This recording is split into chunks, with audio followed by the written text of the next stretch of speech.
We are the Book Harlots. We are back discussing J.R. Ward's The Thief, which is about Sola and a sail. A little sail. He's so cute.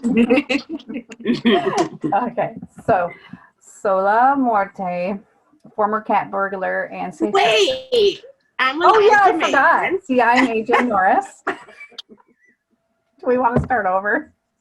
No, it's fine. They know us by now. Okay, I'm Elijah Man. And I'm Sage Spelling. I feel like I haven't done this in forever, right? Yeah. Like I haven't The done books it. are taking a toll. What book number is this? Is this like, what is this? 58. What book number? 700. 7,044. I don't know what number. Soleil Morte, former cat burglar and safecracker, has given up her old life on the wrong side of the law. On the run from a drug lord's family, she is lying low, far from Codwell, keeping her nose clean and her beloved grandmother safe. Her heart, though, is back up north with the only man who has ever gotten through her defenses, a Sale, son of a Sale, who never meant to fall in love, and certainly not with a human woman. But they have no future, and not just because she doesn't know he is a vampire, but because he is not about to stop dealing arms to the Black Dagger Brotherhood. Fate, however, has other plans for them. When a Sale falls into a coma and lingers on the verge of death, his cousins seek out Sola and beg her to give him a reason to live. The last thing she wants is a return to her past, but how can she leave him to die? As a lethal new enemy of the vampires shows its face, and the Brotherhood needs a Sale back on his feet, Sola finds herself not only a target, but a mission-critical force in a war she doesn't understand. And when Sale's truth comes out, she will run from the horror. Will she run from the horror or follow her heart into the arms of the male who loves her more than life itself? Sorry. I had to cough all the way through that, so I was like... I just tell you, I've been waiting for a Sale to get out of that fucking room for 3 goddamn books. Okay? Just telling you. Finally, it's our time, baby. I know. He was screaming. So suffering. Oh my God. Sola's in Miami. So, what do you think? Oh my God. All right. What was Sola so afraid of in Codwell? You know, like she dyes her hair. Who else would be trying to kill her other than Ricardo? You know, I think she knows that their reach is long. Yeah, she's probably overly cautious, but you know, she's always had to be. So I think it was just habit. I also think she was looking for it when she dyed her hair. In addition to giving her some cover, I think she was really just trying to find a change for herself because it was really hard, obviously, to forget a Sale. I agree. I think I'm not here right now. Okay. I agree. I think a lot of part of the changes she made were because she wanted to just kind of become somebody else right now, right? So she didn't want to have any danger, anyone recognize her, anyone come for her, or especially for Vovo. So I think the change was just to make sure that anybody that she's ever made business with would not recognize who she was. So I think that's why she did that and why she was afraid to. And I do agree, she was leaving parts of her behind. So leaving that look, that image, I agree with that it reminded her too much of a Sale. Mm-hmm. For sure.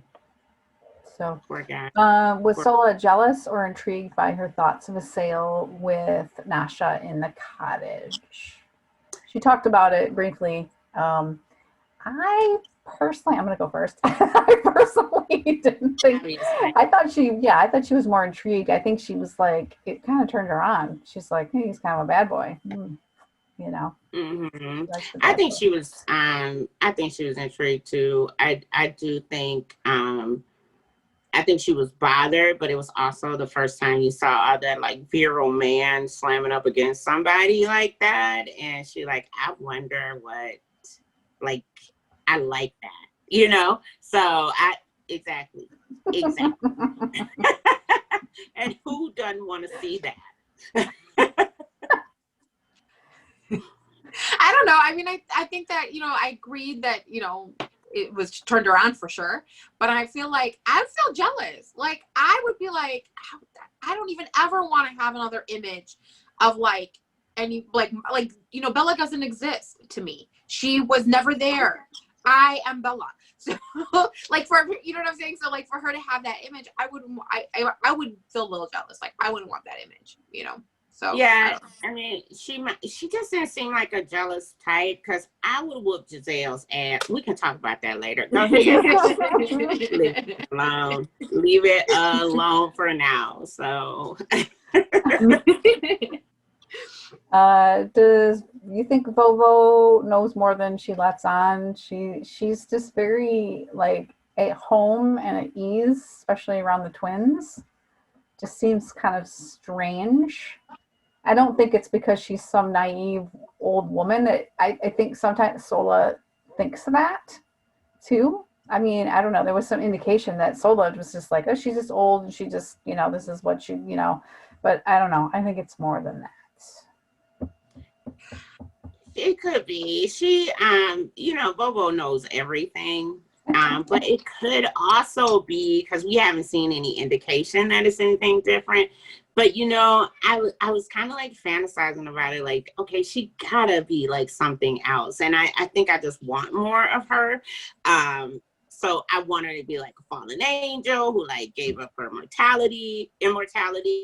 I want her to be like, maybe she was like a chosen before and like gave up her life. Like I want her to be something like that. You know what I mean? But I don't know. I guess we'll have to see. I think she's a witch. I think we all want her story for sure. Mm-hmm. I really feel like there's more to Vovo than that we've gotten to see. And you get the little hints because, Zola says stuff like, oh, Vovo is used to crime. She's used to dealing with this kind of stuff. So I think she kind of, she's used to strong men. But she can also tell like good strong men, like crooks and then bad crooks. Like, and I think that's why she is so comfortable around Assail and the twins, because she senses the goodness in them, even though they got some shady shit going on. Like they don't go out after dark, So even though she senses that, I think that she's at ease because of whatever she's experienced in her past, and we know she has experienced something because Zola's hinted to it. Some things, right? Mm-hmm. Do you think that the twins would have dispatched Assail if they had not been able to convince Sola to come back to Codwell?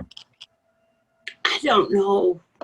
I want to think they wouldn't have, but they also wouldn't have wanted him to be lingering in that state, because for one thing, vampires really value life and virility, and to linger on and on, I think that's like a bigger punishment for them. Like we see it time and time again, and like you can't just be lingering. Like when Wellesley was in the Fade just waiting, Tor spurred Tor into action. So I do think they would have done it. I would have hated to see it, but I think eventually if he wasn't coming back, they were going to do it. It was heartbreaking to even think about it, but oh yeah, Eric for sure was going to do it.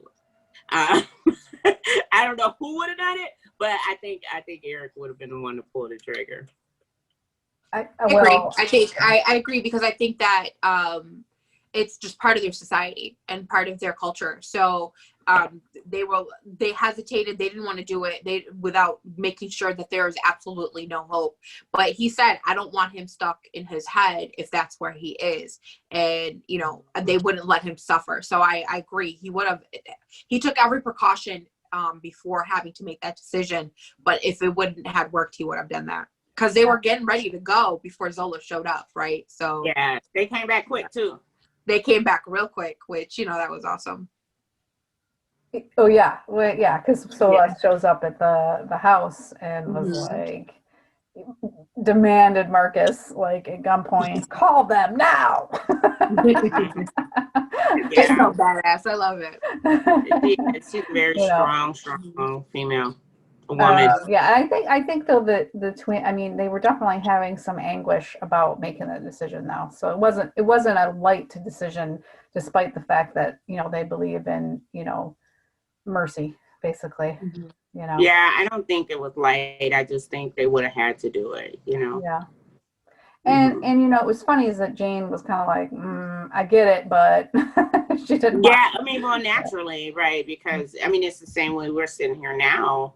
Mhm. I would have been like, no, you ain't killing him, and he fine like that. No, don't waste that. Let's wait. He can Right. come back around. He's too fine for that. Right? Don't do it. Don't do it. So, Was Eric wrong for lying to Sola about Asale having cancer to get her back to Codwell? no. I don't think so. I think Because what was he gonna say? He's a vampire and he's lingering on insanity and caught in a coma. Like you can't, like there's protocol, right? And you can't just be like, oh, we're vampires, and he, normally he would live a long, long life, but he was gonna have to lie, even if it wasn't cancer. He was gonna have to lie about something. So I don't think he was wrong for lying. Yeah, I think he did what he had to do. So, Sage. I feel like he could have said he had, he was using and he's gotten to a really bad stage. And I think you were the only person that could help him. And maybe that would have been not so much of a lie, So, No, I mean, when he you could go have, back, because he could have. I'm sorry. Go ahead.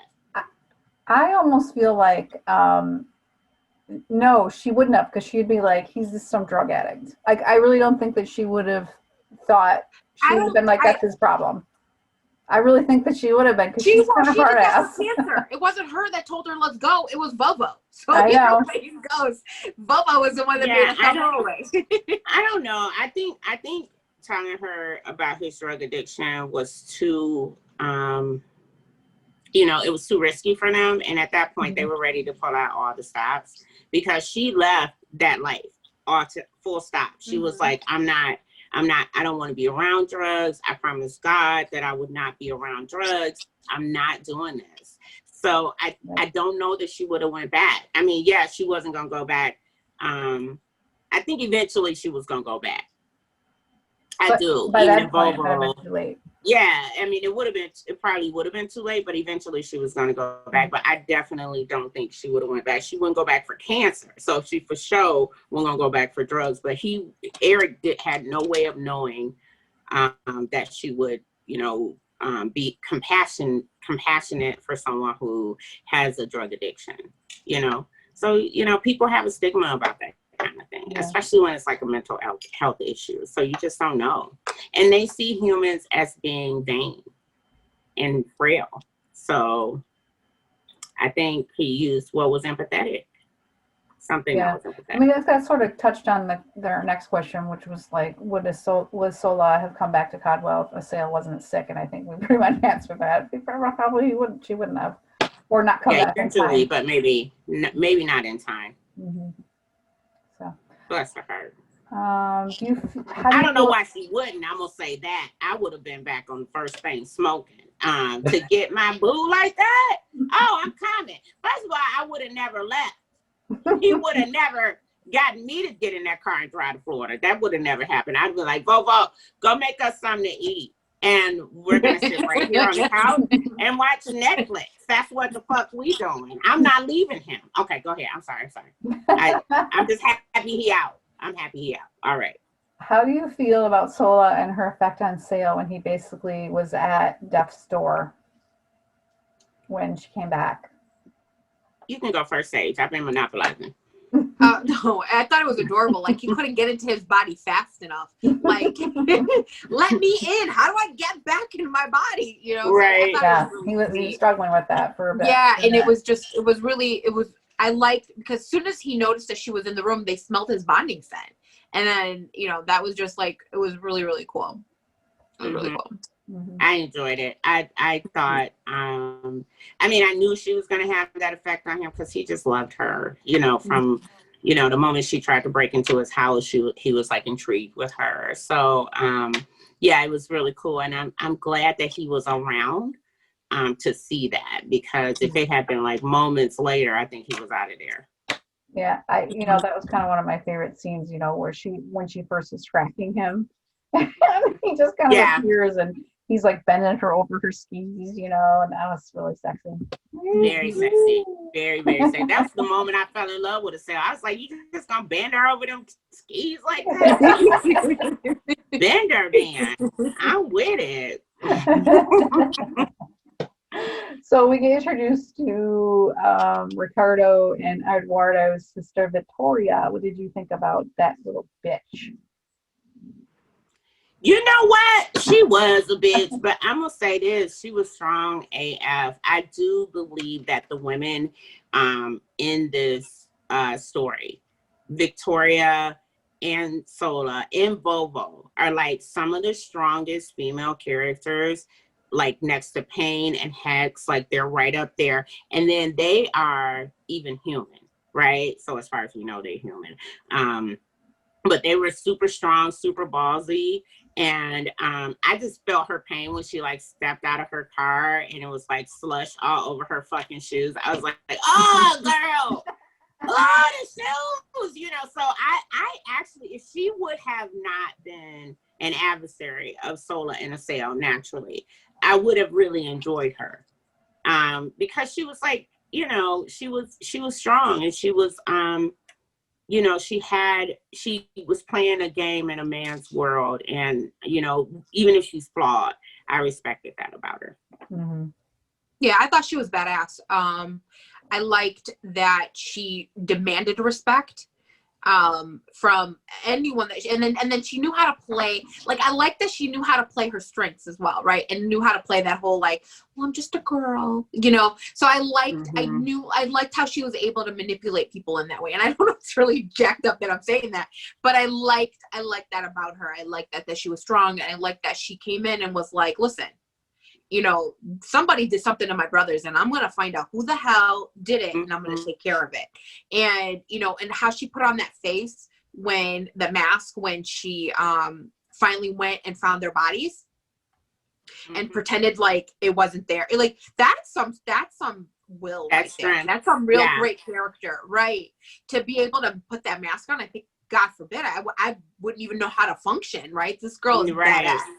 Yeah, right. Really I've been in the basement crying in a corner or something. I don't think she's a good person, right?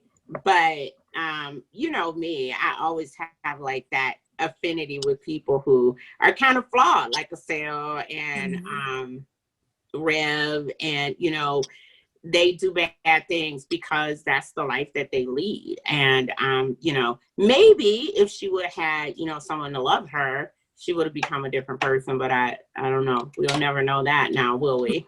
I don't know. I kind of have a different. She annoyed the shit out of me. I'm sorry. I don't even have an appreciation for her. I don't like her at all. And she kept using that excuse, especially when she was being interviewed by De La Cruz. She's just like, well, I'm female, and from where I come from, I don't know about these things, and it's like, where are you from that you don't know about these things? I mean, I was like, no, what she meant it in the fact that her society, because she also mentioned earlier when her story started, where she was like, my brothers treated me like I was the girl, I couldn't do anything. I now have my freedom, and that's what she. So basically, that was her life. And that when she was playing that, she meant it. That was like her thing. Like, she was kind of locked up, Yeah, but she was playing. You know what I mean? But she was playing. But like I said, I like them using that strength. I guess I don't know. I'm sorry. I guess I'm wrong. No, I just thought she was just a whiny, manipulative bitch. And I think that I really like the fact that De La Cruz saw through that. He's like, women and men are equal in my world, so you could just cut the shit. Basically. I I'm not gonna give her like, you know, some pass that I'm not gonna refuse to give her a pass that I gave to the boys in this story. I've given them that pass 101 times. A sale with his fake ass. I argued y'all up and down about a sale selling those guns to the lessers just a couple weeks ago, and I'm not gonna tell. I'm sorry. Naturally, I get a phone call. I'm not gonna take that pass away from her because she's a woman and she fell outside of the ordinary roles. Because I do think that flawed women, you know, even if she's flawed, her strength was commendable. You know, because she watched her brothers, she saw her brother's body and didn't fall to pieces. So I think, you know, I think it's refreshing, especially in where we have so many glamorous women who are like, you know, these violets sitting on a shelf, you know, and it's just refreshing to see the strength. I don't think she was a good person, but I do think she had an incredible amount of strength. Mm-hmm. Yeah, right? those qualities did not endear me to her at all. Yeah. I mean, I appreciate that she was strong and she could take care of business, but I just did not. No, I did not like her in any sort of slight way. Hey, that's cool. You know, I don't like her either as an adversary. I do, especially don't like that she tried to kill my boo. But I gotta respect her. I'm gonna respect her grind because she came in with guns blazing. So. So Sola does a lot of justification for odd things that happen that she can't explain, like around the sale and the twins. Does she know something's off with him and his cousins? But wouldn't allow herself to imagine what that could possibly be. Although she did refer to his accent as Dracula-like, so she obviously had something. What do you think? You go first, Sage, because you know I go on and on. I know. I mean, honestly, like I think that she might have. I mean, you know, like you might think it, but not really like follow that train of thought, kind of, because it's like that's just fictional, right? And even though we want to live in fictional worlds, not everybody does, including fictional characters.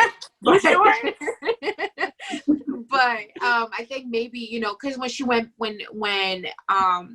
does find out, then she plays all that back in her head. Oh, well, they don't go out before dark, and those blinds are dark, and there was blood on his mouth. Like she didn't put it, like she made all those connections, but she didn't like process them until the moment where she finds out he is a vampire. So I think that she kind of knew, but she just wouldn't let herself believe.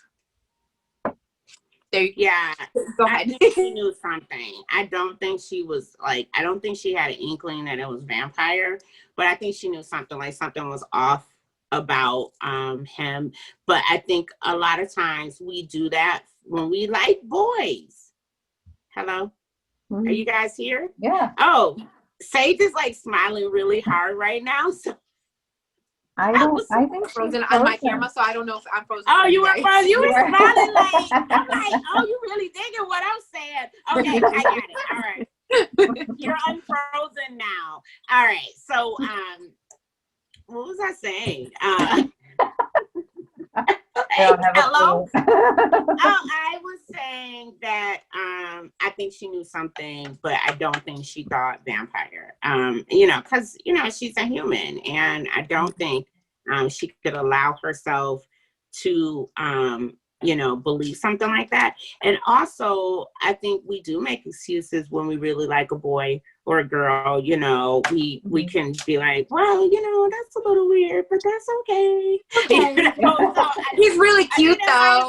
What's going on? It's all right. Yeah, he's just got a homicidal rage, but you know, he's fine. So good. Blood on his mouth. He got popped in the kisser. I don't know. You know, so. Now, although Assail was horrified, did you think that he violated her by taking her vein in the shower without her knowledge? I don't think he did. I mean, it was an impulse on him. He couldn't help himself, but I mean, I don't think it was that big a deal. Yeah, I think he was caught up in the moment. And when she said, I want you to have every part of me, you know, I think he kind of was just like, his hormones were raging and he was having that vampire moment. He was like, I'm gonna bite her neck. And Mm-hmm. and again, she saw the blood and she's like, I don't know, maybe it was my period. I don't know. So yeah, I think he probably shouldn't have done it, but especially since she didn't know he was a vampire yet. But I do understand it. I agree. Exactly that.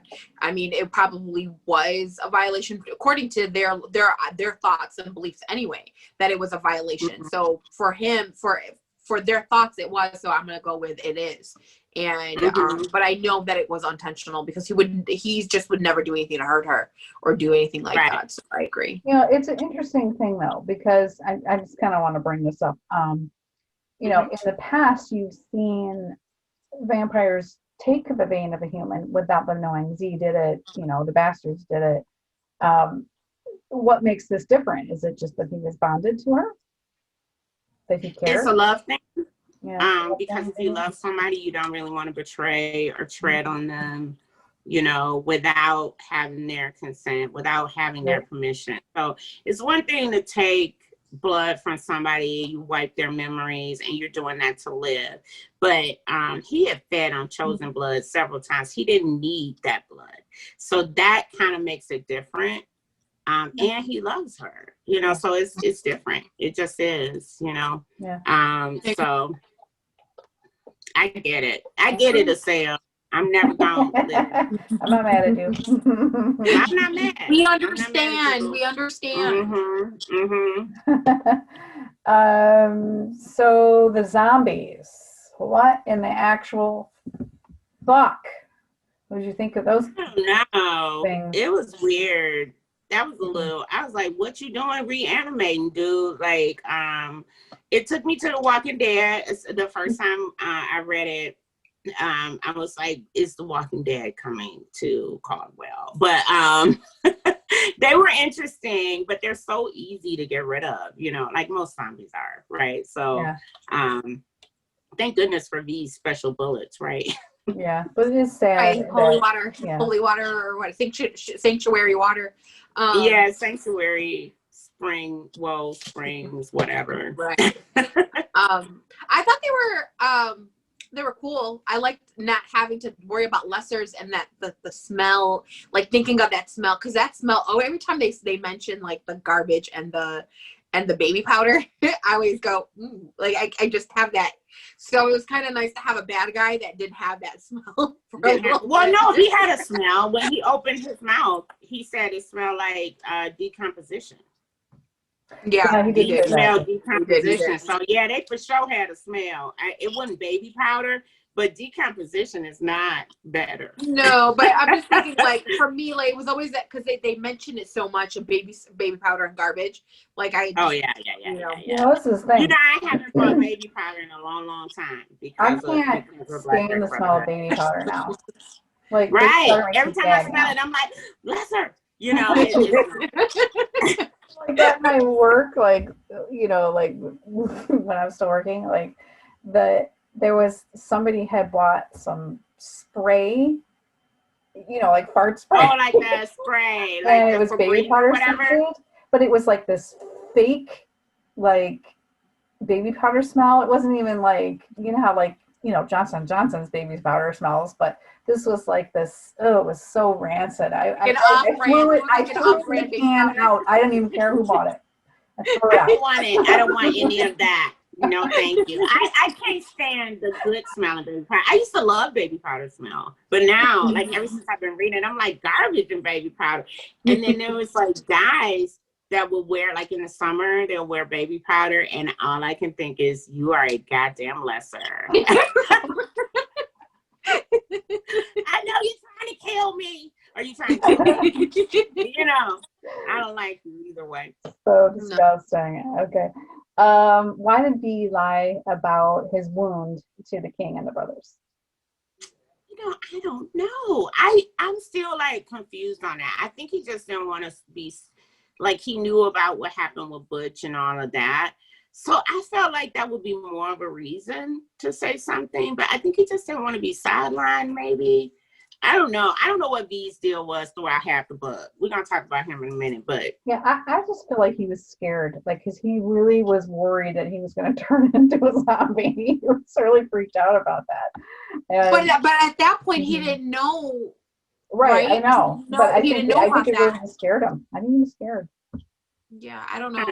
People are I think motivated by love or fear, so there you go. I don't know. I'm like, V, you gotta tell him. And Butch was looking at him like, motherfucker, you better tell him. Like, I felt like he should have told somebody, like, what if something bad did happen? At that point, he didn't know that they were gonna turn into zombies. But what if something would have happened? What if he would have compromised the king? Like I went too far as usual, but I'm always thinking about the end. no, but it's But true. It's something. I mean, if we would have known, if he would have, like, if he didn't know what was wrong with him, and then had he had been injured as bad as that other guy, he could have injured the king, right? So it's a very big possibility. Yeah. Just saying. Mm-hmm. V was a whole bag of mess in this book anyway. Mm-hmm. Yeah, I mean, I think he was just scared, and I think that he didn't have anything. He didn't have any answers, and I think that freaked him out. I think that's what. Yeah, you're right. To where V needs to know everything, right? And when he doesn't know, he kind of feels like he's shady. When he don't know. He relies on his old personality traits. Yeah. The bad one. How does Bobo not take meds or have any medical conditions at her age? Did she fake this spell? The fainting spell seemed awfully convenient timing. It was awesome timing, but no, I don't think she faked it. I think she's just freaking adorable. I know, but I don't think she faked it. No, I don't think so.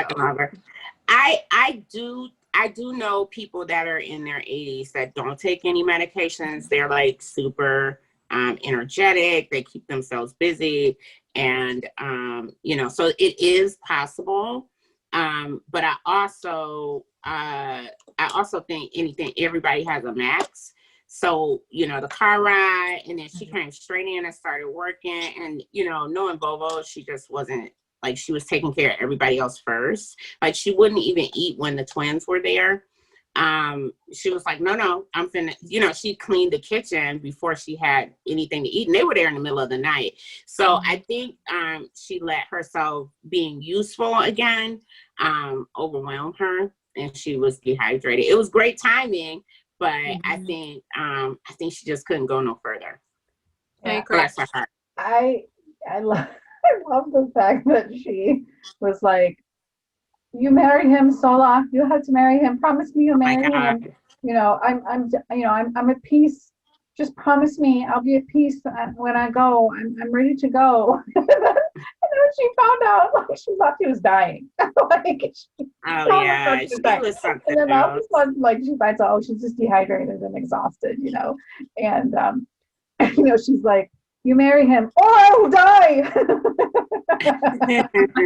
Love it. I love it. She's so cute. I do love her. So she's definitely she's so funny. Yeah. Grandma. I think so. So did Sola overreact to the news that Assail was a vampire? To me, it seems like she immediately went to, like, okay, they're blood-sucking horror killers, instead of, like, looking at the actual experiences that she had. They've always been, kind to her, give her, top medical, attention and all this stuff. Why did she immediately just go like, okay, I'm out of here. They're fucking killers. I'm done. I'm out. I just thought that was kind of a little bit of an overreaction. I understand being frightened at first, like going, oh, holy shit, but not to the point of being like, okay, they're nasty killers. Thank God for Jane. That's all I could say. But I get it though. Like, yeah, I know we saying like, oh, I would love for Assail to, like, be my boo. I would, but I don't know how I would react to finding out he was a vampire, like, you know, because we hear all the bad things. And while we love these vampires, they've been some pretty nasty vampires that I was seeing when I was a child. They weren't romantic at all. They were like, you know, like Bram Stoker's Dracula. Yeah, Gary Oldman looked good, but he was but pretty the romance gross was underneath different. the facade. Yeah. Like that was a Yeah. whole different ass. Like I was happy that he, you know, that I can't think of her name right now, but I was kind of happy, like, oh, I'm kind of glad she got away from him for a little bit, because he nasty up under that. He nasty up under that stuff. So you see stuff like that in the media. How do you know it's not real? So I get why she freaked the fuck out. And I don't know, you know, I just don't know what the appropriate way to react to a vampire is. Like, I don't know. I agree because I feel like, you know, like you said, we have this, she compared him to Dracula, right? So like she's heard those stories. She knows those stories. We grew up watching them until like Twilight. I thought that's how vampires were supposed to be, you know, or maybe Last Step, you know, but like you have this image of vampires, and it's hard to, like, even though you know that this person, you've had these encounters with him that might have been different, I would have freaked the hell out. Like, there's no doubt about it, because like, even think about where they took her. So they take her to this like it feels shady because it's like all foggy and shit. She can't make out where she is. And this big ass dude takes her, you know, like, he's fine, but he's big as hell and kind of like, give me all your weapons or you can't come in. Like, she was in this place where it felt weird, right? Then you find out they're vampires, like got canines and everything. I mean, I would have freaked out too. And yeah, you're right. I'm glad Jane was there, because that's who was like, I'm human. Right. Let me tell you, I saved your life, right? So come on, let's talk. Let me give you a different perspective. I think she needed a Jane in that moment to like walk her through the vampire world. At the end, she was still kind of like, I'm not gonna do this, you know, I'm not gonna be with you. Even when she understood it. So that part I wish, you know, she might have handled differently, but I think we talked about that in a little bit. So I'll hold that. I'll put a pin in that.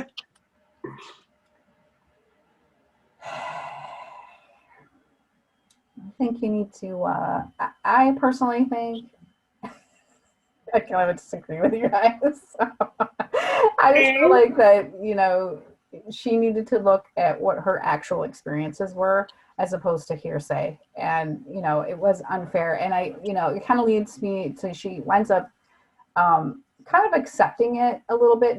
She still was like, okay, I don't want to be with you. But she goes and she talks to Assail and tells him like about her father and stuff, and she has told us a story that was like a comparison between her Assail and her father. Did you think that was a fair comparison?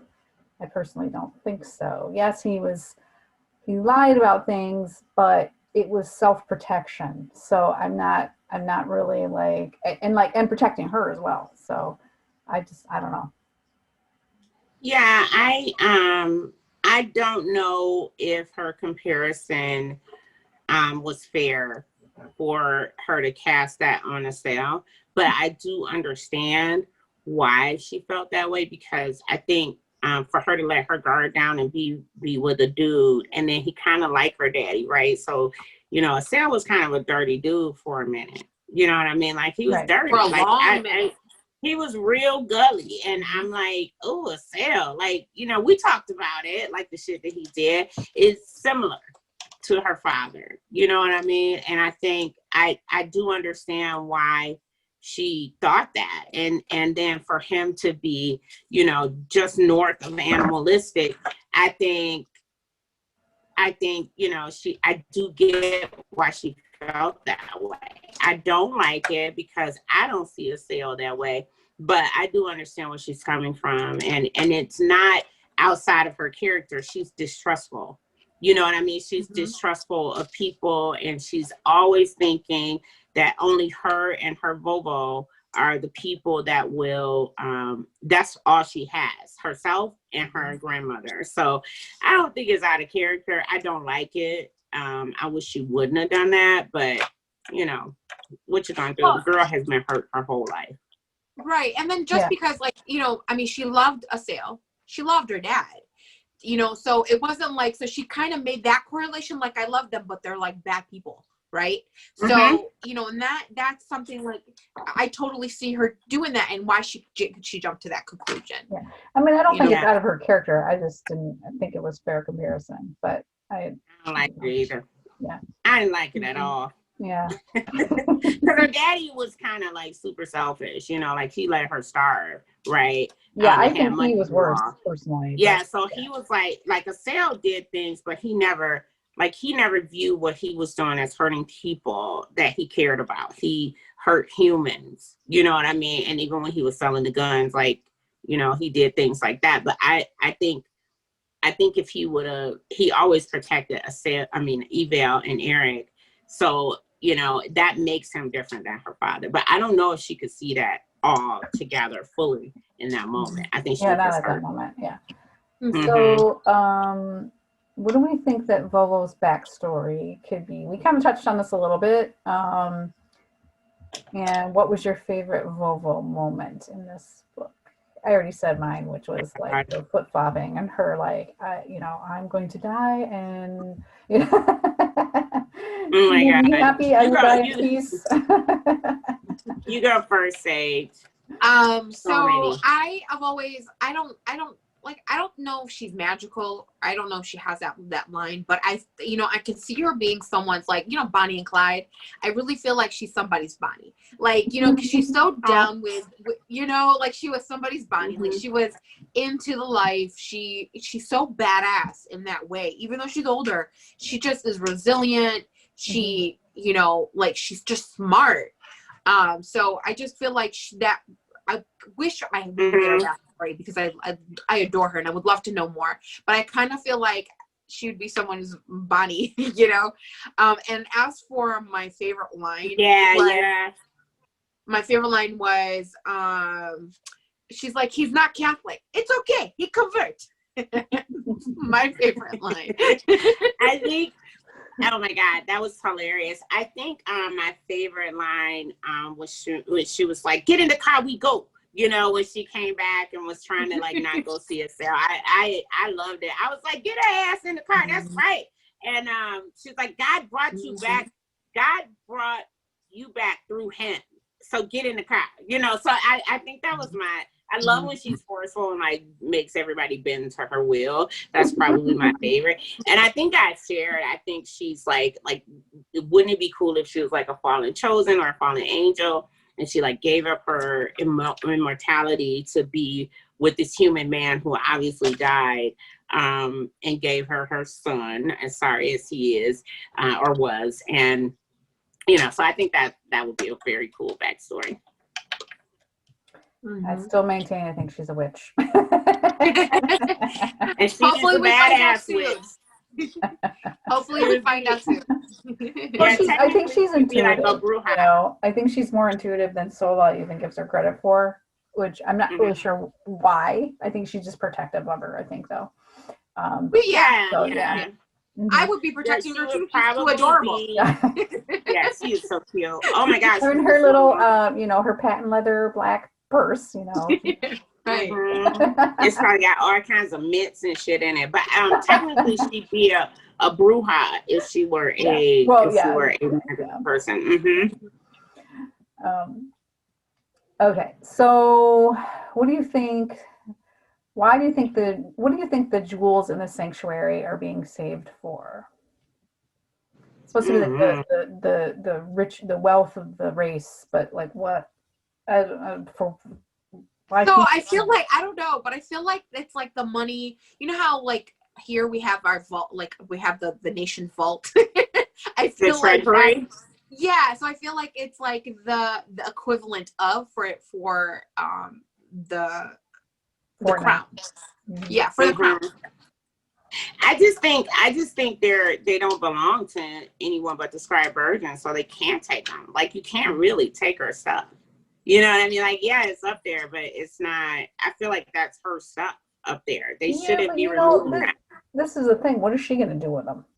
You know what I mean? It doesn't matter. Like, you I can't don't think just it's take hers. somebody's stuff. I think it was She just ain't dead. She's Yeah. not dead. She's, Yeah. you know, she's in another form. So you can't just go up there and be like robbing stuff, you know? So I think that's why they're there. I think they're hers, and you know, you just kind of leave Well, other why people's not stuff. spread the wealth? I mean, there's so much up there. It's like, you know, there's so many, you know, the commoners, there's so many of them that are poor, and it's like you could do so much with that. I mean, I understand you don't want to deplete it, but I don't think it's hers. What does she care for? She left. She created it. It's hers. But did she, or was somebody just storing it there? Said it was the wealth of the race. They didn't say it was hers. I don't know. I don't feel like you should. I mean, I feel like if they had the capability, right? I feel like if they have the capability to do that, Wrath would be the first king to take that stuff and be able to give it to the poor. He would be the first one to do it. So there's absolutely no doubt in my mind that. But why y'all don't think vampires capitalists?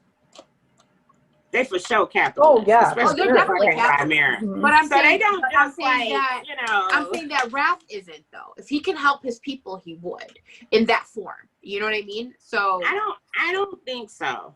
I don't know. I feel like everybody has a job, they earn stuff. Like, I think he helps people that are in his family. But he pays the Brotherhood for their services. Like, he doesn't.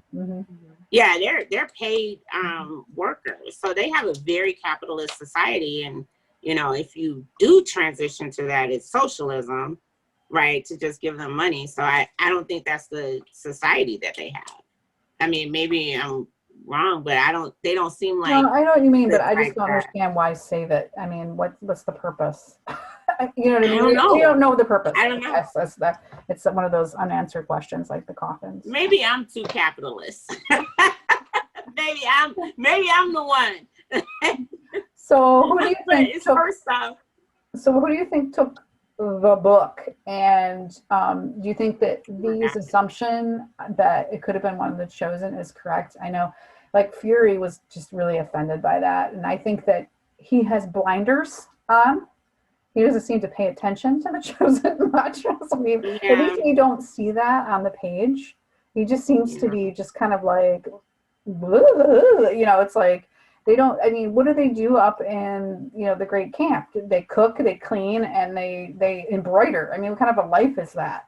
You know, and occasionally they go into blood service. So I just feel like, you know, he needs to get his shit together. And he should not. Well, V said they have a life. V said they going out into the world. V was like, well, you don't know. That was his argument. Like, you don't know what they're doing because they're going out into the world. They meeting people. So I'm getting the impression that we don't see it, but I think they like young women that are out, you know, meeting. I hope that's the case. I do. I'd like to see more of that, or at least be told that by, you know, Cormier's point of view, you know.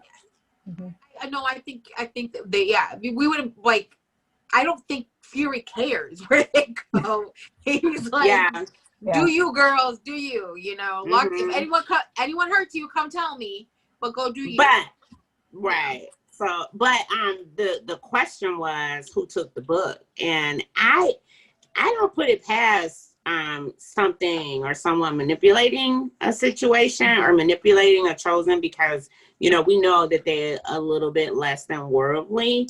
Right. And based on what Thro said, which could very well be a lie so far, that, you know, people were talking about this book and that it existed. And who knows, maybe one of the chosen met them and they extracted it for them. Or maybe they were under some influence. You know what I mean? Yeah, well, I definitely think there was some sort of otherworldly influence there. I mean, Amalia was absent for a large part of this book, where she wasn't in the camp and she wasn't in the sanctuary. So where the fuck was she? And why all of a sudden is this book? Not only is the book gone, the treasury where it's kept was unlocked, and it's never unlocked. And she is one of the few that has a key. Yeah, So I feel like Amalia or one of the chosen, like they don't monitor where they're going, so it could have been like a high-ranking chosen too that had a key. So I don't know. well, Gotta be one supposedly, of them because no one else has the right to go up there. Right. Unless they figured out a spell or some kind of crazy ass shit to get up there, nobody else can get there. And there was like one entrance. Like remember when the Pramali was attacked before Yeah, they Fury, the sealed it first all one? up. Mm-hmm. Yeah, there was a way to get in, but that way is closed. So there is Mm-hmm. no other way unless you have the ability to go. You have the permission to go. So it has to be. I mean, like literally, it would be like the brothers can go, and the chosen. So there is Mm-hmm. no one else. So Only because of the chosen being up there, you know, like and not all the brothers, and not all the and brothers. Lassiter, right, Thor and could not Lassiter, go. right, Thor was not allowed. and now Lassiter. and then Yeah. Lassiter. Mm-hmm. So, yeah. But we know when my best friend. Let's not even put that out there. No, because he kept trying to hint like to them, like, "Hey, go to the sanctuary." Mm-hmm. You know? He was trying to help. You know, they just don't pay attention to him. They think he's all fun and games. Yeah, it makes me mad. Actually, I don't like it. yeah. Mm-hmm. So what do you think about Joel Early's storyline of Muffleton? You know, Oh, go ahead, sorry. No, you go. It's fine. I was gonna say, I initially despised her. Mm-hmm. You know, even after, you know, she's this, she's, you know, she has not yet transitioned, like she's a half breed. I still, I don't know. I like, she just irks me. I just like, you know, God, get over yourself already. I don't know. I don't know why. I just don't like I don't her. know. She reminds me of all the young people in this book sometimes. Like she's very, like she's trying to find her way. She never really belonged anywhere. Yeah. And I think the reason that she was so involved with finding out this like paranormal lore is because it's the first time she had like a purpose. Because, you know, before then, her adopted parents kind of treated her like, you know, whatever, you just here for show. You know, I adopted you more like a pet than a child. So I think it was her first time feeling like she had like this purpose, and she's very attached to Bill because he gave her that purpose, and they, you know, he got her a new job and all of that. So she's starting to like come into herself. So that's probably like that discomfort we had to watch where she was trying to find her path. And then now she's like coming into well, what she found out is a young female vampire. So I kind of, you know, she grew on me. She was kind of different in the beginning, but I get it. I always get it. I'd be like, oh, I get it. It's fine. I understand. You know, I didn't dislike her or like her like at all. Like in the beginning, like it didn't really like it wasn't. I didn't really like dislike her at all. I think that she was, you know, I understood her past, and I understood that she was living with these guys to make ends meet, and she had no choice, you know, and they kind of became part of her family. And you know what? I complain about my family and the nasty stuff they do all the time. You know, it's just what we do, right? So it's like, why go down, watch this. You know, they're gonna be like, what nasty stuff we do, Sage. Right. What right. you You know what I mean? You know what I mean? Like I complain if they leave, like if I have to pick up after somebody, I'm gonna complain. And that's kind of what you do with family. And I think in a lot of ways, that's what those guys became to her, because she didn't have a stable family life, and they gave it to her in a way. So like, yeah, I never really got annoyed with any of that. I kind of want to see what's going to happen with her, because for the life of me, I don't remember. So, you know, I'm looking forward. Like, right now, like, I'm reading like I've never read before. So I do not. Oh my remember. God! I started reading the Savior because it's our next book, right? I don't remember anything that I'm reading, so I'm not. I promise you, fun. It's like I'm rereading them from the very beginning. And so for me, I'm just kind of exploring and kind of see it, like I'm enjoying exploring and see what this is gonna go. You obviously know she's gonna come into our world. Like I can see that's gonna happen. Ours, because I'm a vampire as well. Right. So it's coming right. on. We're vampires for sure. Right. So like I feel that, but I don't, like I don't know. So I don't think she did anything to like or dislike. Basically, well, she's like her she's living intrigued situation. by the world, but I think it's part of like she's intrigued by it because that's technically what her world is, right? So she's much drawn in the to same it. way JM was Exactly, in that way where she's drawn to that world because that's where she is meant to be. I guess I'm not talking about her living situation. I don't care. She was with a bunch of dope heads. I don't care, but I just don't know. She annoys me. I want her to give it up. Yeah, I'm talking about like not knowing what's going to happen. I mean, from a standpoint of not knowing what's going to happen. That said, we have read the 2 books that come after this. I'm from that standpoint, it's like I just want her to just stop. You know what I mean? Yeah. Like, even though, like I think it makes sense. And I don't know. Maybe I'm just in a bad mood this week. I have no idea. But you kind of don't like anyone right now, so right. You're like, I don't like her. I don't like this one. The other one, God, get on my damn nerves.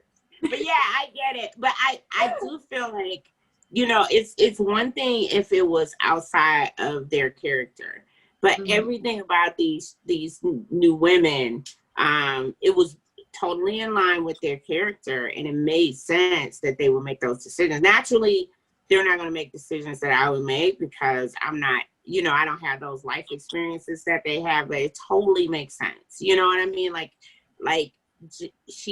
Jo behaves like a person that doesn't fit anywhere, and she's very very much into hanging on to what she has, and she also is like, oh, this is so interesting, and she doesn't know why she's so intrigued by it. Right. And then they took her memories, you know what I mean? Right, so, they keep taking her memories, so it triggers something for her every time. Like it's like almost like a deja vu for her, right? Like right. Oh yeah, and she's getting headaches, so she's right. So but she's determined. She's like, I don't give a fuck about this headache. I'm gonna keep thinking about this. I'm gonna remember. I will remember. So, right. Yeah. Well, she's a fiery redhead too, so she. Yeah.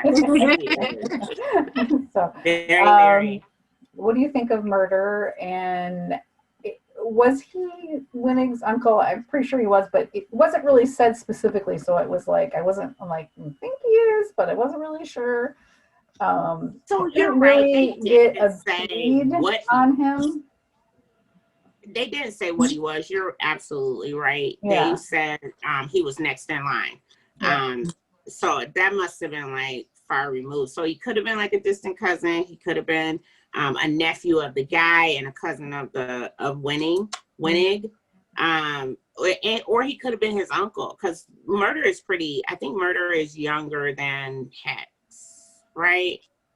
Mm-hmm. Yeah, so he's younger than me too. So I know he's younger than me, because he talked about his dad being a brother who obviously must have passed away at some point. So I remember his father's name, but I can't remember. It's Murder. I can't remember the service. I'll have to go back and look at the. I remember, line. Wasn't he the one that V saved? Wait, wasn't he the one that V saved his dad? Yes. Yes. In the alley or France. Something in the old country. Yeah. Because he said found out he turned out to be the father of my brother Murder, is what he said. Yeah, I don't think he ever gave him my name, but I was assuming it was Murder too. But it might not have been, because Murder, I mean, his grandfather was a brother that we know that was one of the males that took Darius out of the Bloodletters camp. So I mean, so there's you know, so he's so maybe he's 200 years old, maybe something like that. So he's a relatively young vampire. So I am really anxious to meet him. You know, we've heard about him so many times, but we've never seen his point of view. Well, we kind of did back when the girl was in his the reporter was in South Carolina at his mansion. We kind of did see his point of view, and but not in great detail. So I can't wait to meet him. Obviously, but meet him again because he's an intriguing person. Yeah. Everything they said about him so far, what we've seen contradicts that because he was really decent for that reporter and the guy to like get them together and fix their memories and make sure they kind of had a happy life. That was pretty decent. Well, he's got this savior complex. So yeah, I love it. So it's pretty cool. Yeah, it's hard to get a beat on him. I think he's just kind of a basket case, at this point. And I don't really feel like he is. And that was my outlook on it. I don't think he's crazy. I don't mean to I feel like I'm contradicting you, but I actually wrote down that I didn't think that he was crazy. I remember, so because I already started reading The Savior, we did get the one interaction with him in this book, right? There was the one interaction. We got Saxon's point of view. Right, but we did get interaction. Yeah. With him, right? Okay, I just want to make sure because I wrote it down. We got started mixing the stories at the very end. I feel like, so remember how they treated Quinn, not Quinn, Zeta. Yeah, I think I'm feeling like that's happening. Yeah, it feels like that. But I do think that he had a moment, a breakdown or something, which we see later on. But I do think that colored their memory of him, and then he kind of just went off. You know what I mean? And they were content to leave it that way. I don't know if the king felt that way all the way because he go down there and talk to that dude, tell his ass to get it together and come get this fucking, you know what I mean? So I don't know that everybody felt that way about him. But I think that the brothers have always jumped to assumptions about certain people. And I don't think before married, they knew how to deal well with the issues of mental health. Right. Yeah, I agree because I really don't think that from that interaction with him, he didn't seem like the way they were trying to make him sound. And so I do agree that that we're probably going to have that same so he probably does have some anxiety issues from what we find out happened in his story, but I don't think that the way I don't think they knew how to categorize him. And they just don't, they old school, so they never dealt with. Well, I mean, they were looking at his behavior, in which we find out more, obviously, in the next book, that he really wasn't as crazy as, he didn't do all the things that they thought that he did. He's very protective, and so he did protect the innocent in some respect. So we're gonna leave that for next time. Yeah. But I'm saying, but it's true. It's like his savior complex. So yeah. But so far, I'm intrigued by his character. Yeah, I think he's cool, dude. I think he's hot. Mm-hmm. At least like that. Well, we'll forgive everything if he's hot. We don't care. Everything that's hot. I like his hair. The hair is very pretty. It's pretty awesome. So those red streaks, cherry red streaks. Okay, so what did you think of Fro in the book? Ew. We could just come up with that. I didn't even put any notes on that because I was just so grossed out by that. He's so nasty. That one long lick up the center of the spine. I was like, dude, I love my books, but okay, I don't love my books. What? He was making love to the thing. I thought he was going to start pumping it. I mean, no, seriously, like that spine. Okay, so the spine. What would that be? The center back? It was the center front. It was in the middle where the folds came apart. I know. The pages was like thighs. That's what I'm wondering. I'm wondering exactly what part of the anatomy it would be. He was like this. with the book. No, right. inside. So I'm thinking inside. And inside. Exactly. He went That's straight why up I the asked middle. this question. He went straight up the middle.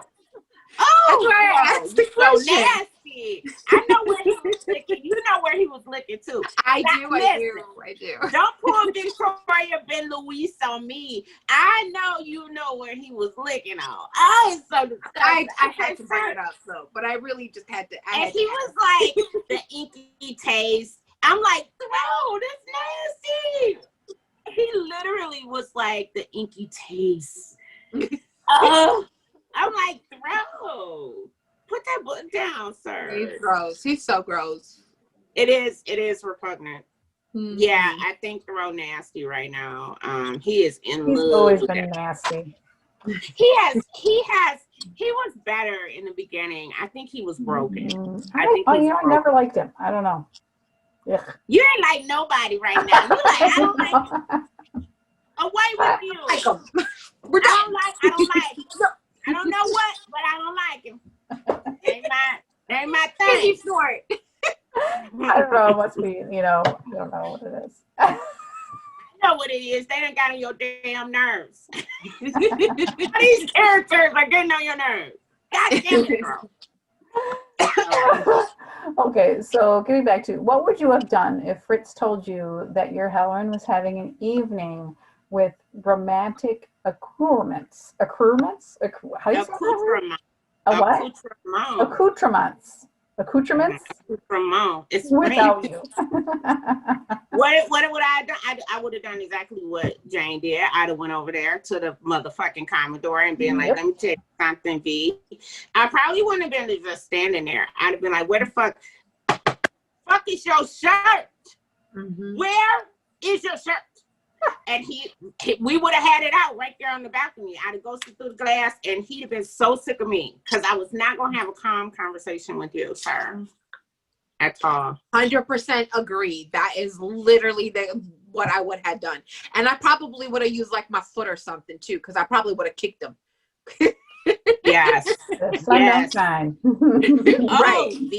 Oh, V. How could you? Oh my God. Yeah, Jane was trying not to jump to conclusions, but she was like, but then again, she goes over there. His fuck palace. It's his fuck palace. Yeah. Like, there was no reason for you not jump to conclusions on that. Right. Right. Oh, no. Mm-hmm. She was trying to be calm, rational about it. I get it. Mm-hmm. Not me, not I, said. So did Jane overreact to V's actions? Was Jane just too arrogant to see the error in her ways? Should she have saved more time for V? True. So that's 3 prongs, so I'm gonna take it one at a time. I don't know. No, I don't think she overreacted. It was hurtful what he did. It was hurtful for him to hide things from her. And this is already, you already got to kind of have a strong exterior to deal with V in the first place, because he's very, he's always thinking. He's always like internalizing things, and he's not an outward person. So you got to figure out what the fuck is going on with him. But so I'm already leery. I'm already like, oh, V, I gotta like dance with you to figure out what's happening all the time. But for you to like, I don't think she ever expected him to dial up another chick or email another chick and tell him meet her at the thing, at the fuck palace. Like, I don't think she expected that. So she did not overreact for that. I do, however, believe that Jane was taken for granted that V will always be there because he abandoned mail, because, and he acts like he doesn't need anything at times. But James should have known that he does need things. Like, he's always got this wall up. He drops it for her, but it's not like he does it on his own. So he was never going to tell her that he needed her. He was never going to tell her that,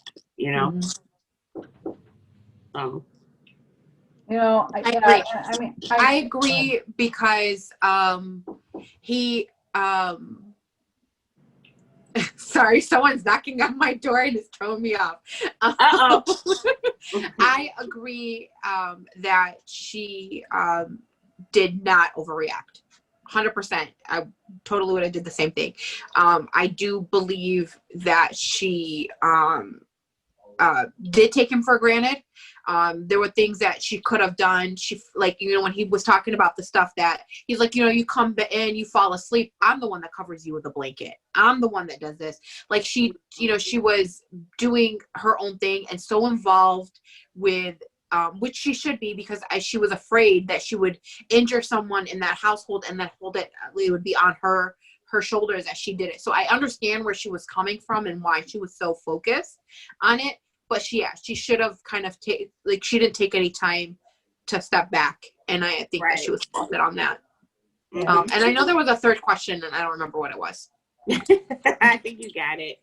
Yeah, you got it. I agree with all of that. I think that I don't think she overreacted, but I think it was both their issue and not, I mean, yeah, I'm sorry. I know that's V's personality, but at the same time, this is your mate. Talk to her, you know, and I don't think she was arrogant. You know, I don't see her as arrogant in her error. I think she just has a lot of anxiety about, she doesn't want to screw anything up. She doesn't want to miss anything. She wants to make sure she's there for everybody. And what happens? Will the walls cave in if I'm not there? Like, it's, you know, she's just a workaholic. She was like that when she was in the human world, same thing, and just got away from her. And she was kind of, oh yeah. And I think, yeah, she took V for granted. Oh, he's always going to be there. You know, he doesn't need as much, you know, but that's not really true. Everybody needs something. Everybody needs affection. Everybody needs to know that they're loved, you know, because sometimes we do forget that, you know, we just do it, you know, the nature of emotions. So, yeah. So I think they were both in fault. I mean, yeah, V should not have been talking to some other chick, but I'm also glad they didn't go through with it. So that was, you know, he stopped himself and was like, oh no, like that really was kind of like scared. I think he scared himself, you know. So do you think that these feelings of being forgotten are justified? I think so. That's the next question, but I think so. But he needs to speak up.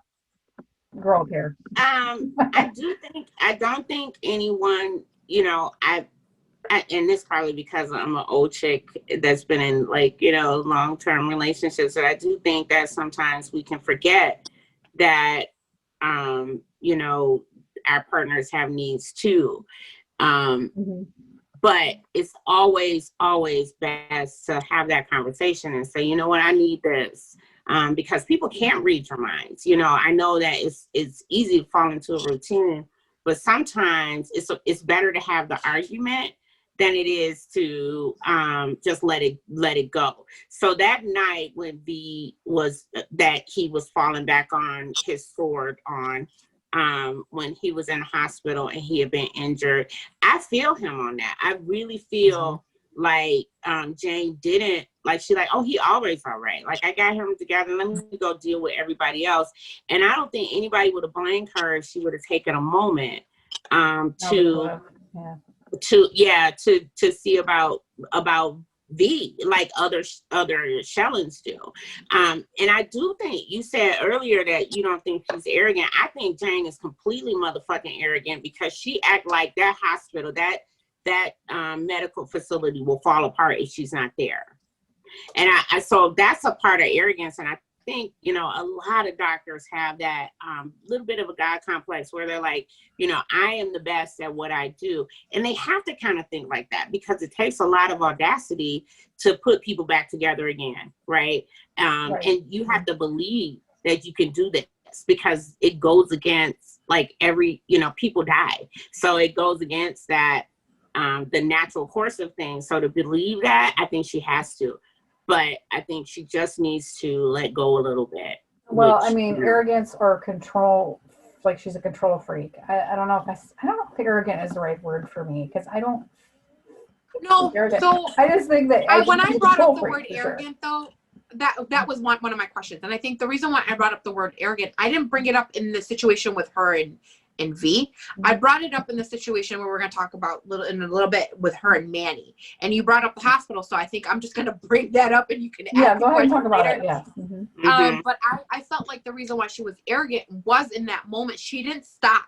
She was like, let me shove him with this syringe. I know what's in there. I know what's best. Oh, you're talking about the Estelle moment. Just right, to bring everybody up. Not the moment I was talking about. The moment I was talking about the surgical team where she left me in the hospital. You're talking about Estelle when he. But I agree. I said when I thought of that, when I wrote the word arrogant down in my notes, I wrote it for that scene, but it ties into what you're saying. She has this God complex. She feels that she's the only one that knows best. And, she's always bumped heads with Manny, even back when they were at St. Francis. So, she does have that, and she does have that arrogance. And the way she was acting, where she almost endangered a sale, where you have two other medical professionals in the room with you telling you, whoa, hold on. And she's like, not listening. Yeah, that's arrogance.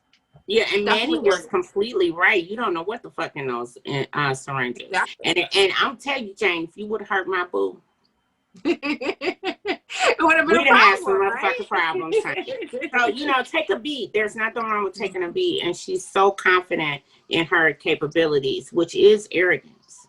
That when you're overly confident in your capabilities, that you believe that you cannot make a mistake, that is arrogance. And that is where she was. And she needed Manny to kind of snatch her down and be like, wait a minute, we're all dependent on each other. And, even though we all have some kind of magical property, Jane's a ghost and Manny's a vampire, pre-trans, technically, but we still have to think about what we're doing. And he was within his right to do that because she was behaving in such a very I totally agree that he was in the right when he said, you need to take a break.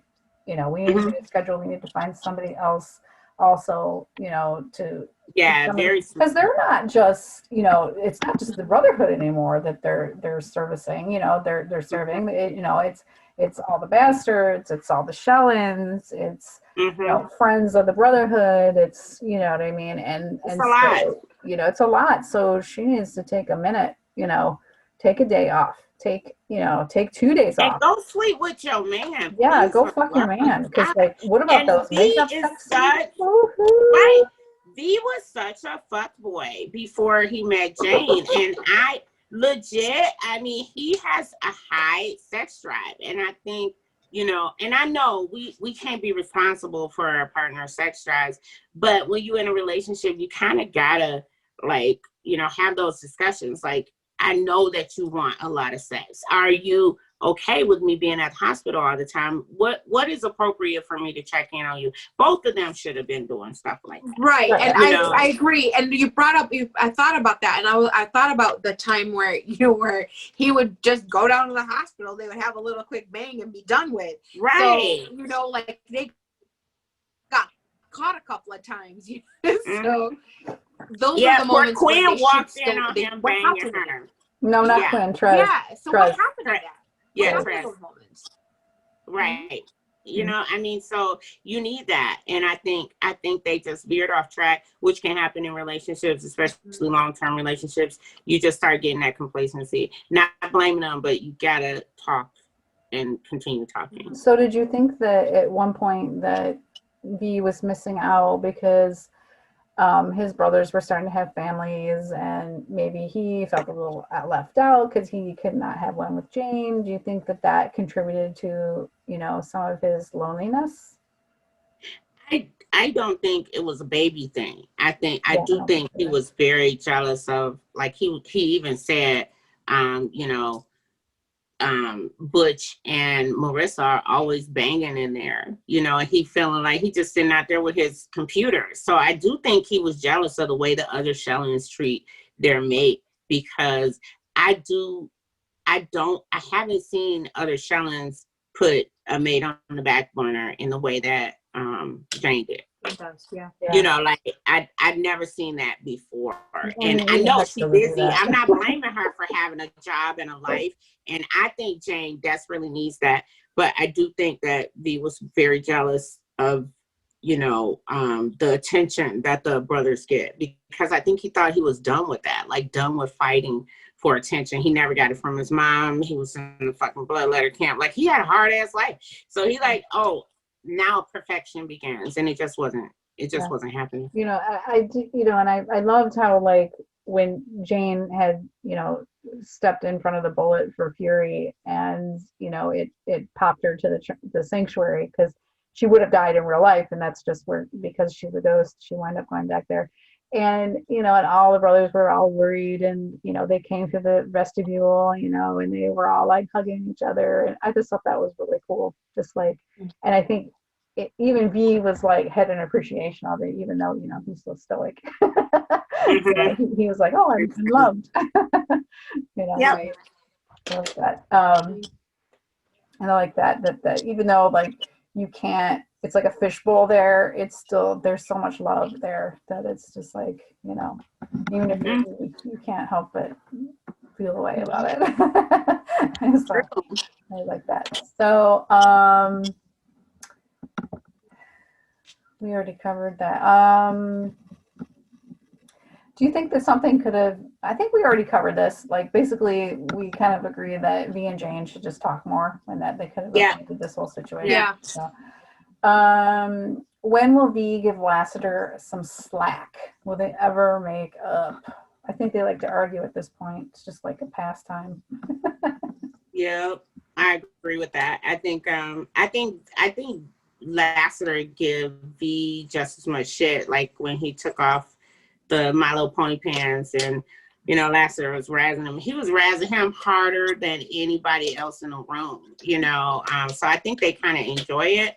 I think they're in that kind of relationship together, where they just like gonna bang each other up every now and then. So I actually think it's kind of funny. I feel like they're kind of closer at times than other brothers are with Lassiter. Yeah, and they had a moment up in the sanctuary, when, he was upset about, well, how come she didn't make me, how come I wasn't her successor, I was the Skywalker successor, and, Lazarus just like, basically like, in his own way, like, want this fucking job, but, Yeah, I think the Scribe Virgin. But it's because, she loves you, and she didn't want, she knew that wouldn't make you happy, so. It wouldn't, that would be too much for me. He's somebody who can't, he has such a hard time with his emotions. Can you imagine him feeling everybody's emotion? Because that's basically what happens, Yeah. So. Well, and she had already done it to Payne, right? Locked her up in the sanctuary. Yeah. And she saw how poor that outcome was for Payne. Yeah. Like, Payne suffered for years and years, hundreds of years. So, right. Yeah. I mean, I think their relationship is funny, but sometimes I'm like, will you guys like take the hint that he gives you? Because Lassiter gives them these little hints, and they're like, no, that didn't happen. No, that didn't happen. I want that. Yeah, that's just like I kind of just want, and it's not like this has been going on for a while, with all the other brothers. I just want them to give him kind of like they do. Yeah, a little bit. But I think you said it before, like the labeling. We don't know what Lassiter did. Like I still maintain that he started like one plague. No, like he started a plague or something. He started a plague, the Black Plague. But they weren't alive during that, so I don't know why that's an issue. None of them were alive. But I mean, like, if he started the Black Plague, what else could he have done? Mm-hmm. I don't think Lassiter innocent. I think Lassiter been a motherfucker. I can't wait for his story. Lassiter was in purgatory. He was in between. He got plucked out of there to go find, as a last chance, to go find Tor. Yes, we know, but I want the story before purgatory. That's what I'm looking for. Right. I agree. You want to know or at least in flashback. What sent him to purgatory is what we want. Yes. And I want to know what happened between him and V. Like, we don't have like the full-on details about that. I think we do have a flashback scene. I think it has to do with the female. That's all I'm saying. Maybe, I don't maybe know. he Well, stole a female unfortunately- from him. Unfortunately, He's got that kid.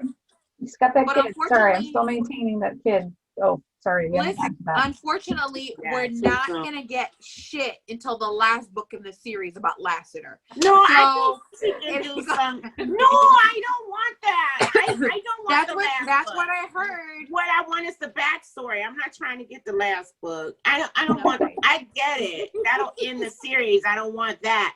But I do want some backstory about him. Like we got backstory upon backstory. Like we getting backstory from Blay and Quinn at Christmas. I want some backstory for Lassiter. I want to see him in all his full glory when he got them big glittery ass fantastic fucking wings and he like becomes a fallen angel. Why you become a fallen angel? That's what I want. What do you do? Yeah. What you do? And he's still gonna be my bestie. I don't care what you did, Lassiter. Still my bestie. I don't know. I feel like maybe he caused somebody's death. Like his female. no. Maybe he killed his female Why you going accidentally with there? something Stop he did. it! Stop it! No, okay. Next, moving on. Why did you go there? What the Moving on. fuck? He could have Moving just. on. He could have just. Anyway, you know, okay, so traveled okay, the let's wrong switch version. topics. So what do you think Yes. of Boo being an extension of the scribe version? Oh, that was so cute. I've been waiting for that realization, like you know, because you read it. But I love when V found out, and I love when he like let her into the pit because he never liked cats. So it's pretty cool that he like getting over himself to like let her be a part of his life. That I think is what V needed. So I really am enjoying that she's. I think I think it was closure a little bit, you know. And Well, he knows when- that. I mean, I think that maybe he sees the world, you know, like her extension of herself kind of sees the world through the cat's eyes. So, because the cat's still a cat, but he did that crazy thing with I am and climbing all over him, and That's what I was gonna say. Like, how goddamn many things has this cat done? Right. Yeah. So, like, you know, with I am, she was the matchmaker for Layla, and And you for, know, like she's been watching Beth forever. Like that's what you I was know gonna. what I mean? Was Like she that's always? so awesome. Was she always Boo? Like, was she always Boo? I Like, think she when was. she yeah, was a human. mhm. I hope So she she was. always was there for her. Well, you think about it, like queen of the race, for right? those, So it was really crazy. so for those people who have read the Angel series, there's a dog in that series, and that was God. So the creator. So I mean, it's like an extension of God. Obviously, it's not a Spoiler. whole entity, but Right. They not so just so you know, so like the Angel series was simultaneous. I don't believe they were to the dog part by the time we read The Thief, right? I think something I gotta well, look at they the time. weren't simultaneously. One of them, the Angels was behind. I think the Angels was ahead. No, I mean releasing simultaneously. No, they were done. Not- They were done. They were done by The Thief because I read them all, Yeah. and then Were then they? we got to the Mhm. yeah, thought yeah. we I had read them like all. one more, and that's when we found out about dog being God. No, I I don't don't think. think No, so. I it think was I way, read it them. was Okay. like way ahead of this. All book, right. Well, Because when I read the Angels, they were all released, and then I've been reading these at the end of from Chosen to now. I was reading them. Oh, as so they you were came out. reading it at the same time. Mhm. I thought I read them after The Thief. I thought I read that book after The Thief, but I could be wrong. But yeah, I don't know. Should we be talking about the Fallen Angel series? Why? Do we want to talk about the Fallen Angel? Because I feel like if we talk about it, we're gonna have to read it. That's true. That's I true. feel like if you're gonna bring it up, then it's not fair. Like some people, like I had somebody say, I started Black Dagger Brotherhood because of you guys the other day, and I was like, what? So That's and awesome. I was like, oh, that's very cool. So if we bring something up for folks that are watching, I think we're gonna have to. Yeah, I'm and just like, saying, and you gotta like, make sure you be like put understand. earplugs, because like spoiler if you're just in the middle of We reading. need to decide. We'll decide, everyone. We'll decide if we're gonna do the series because it's 17 books and what is it, 17, 18? I don't even. I don't know. 54. I don't know. We're so far It's in. been a long time. Anyway, so the Savior is next. Was that the last question, AJ? I'm sorry. No, wait, one more question, and that was about De La Cruz and Butch. Should they have some sort of closure? Yeah. Yes. Personally feel like we're going to see more of De La Cruz because with I certainly hope so. certain things that we know about, Mm-hmm. I feel like it's going to come into play. But yeah, I still feel like even at this point, I feel like he needs closure because it's kind of does. loose Yeah. end. Because he feels like his boy is like, he doesn't know what happened to him. And that's like torturous, right? So yeah, for sure. I agree. They were partners and friends for a long time. So yeah. Yeah. So that was the last question. It was. Next time we have the Savior. The Savior. I have that right next to that. She has it in the Oh, it's so pretty. Look at pretty. It's really pretty. It really is. Although, where's the red hair? What's up with that? Huh? Well, where's the red hair? What's up with that? You know how book covers are, honey. Can we talk about this book cover for a minute? Can we just talk about this? No, we cannot. No, we cannot. We will not bash anybody's anything on here because. But can we at least have gotten the eyes correct? Can we at least? I got book covers that publishers gave me that I was like, what in the actual fuck? So no, we will not. No, we will not. And I love all things Black Dagger Brotherhood. We are not here to critique. We're here to fangirl. Oh, we're gonna be in costume next week. You guys gotta come. Yes, we're gonna definitely do that. Yeah, Halloween spectacular or spooktacular. Spooktacular. Maybe we need to decorate we need to do is come up with backgrounds because you can add the backgrounds to the. Oh, I have them. I have multiple. I'm ready. Halloween is one of my favorite holidays. I can't wait. I cannot wait. So, okay. Until next time, please like us. Please ring the bell. So we can get 100 subscribers. Do all the things. Ring that bell. Do all the things. So, all right. Till next time. Bye, guys.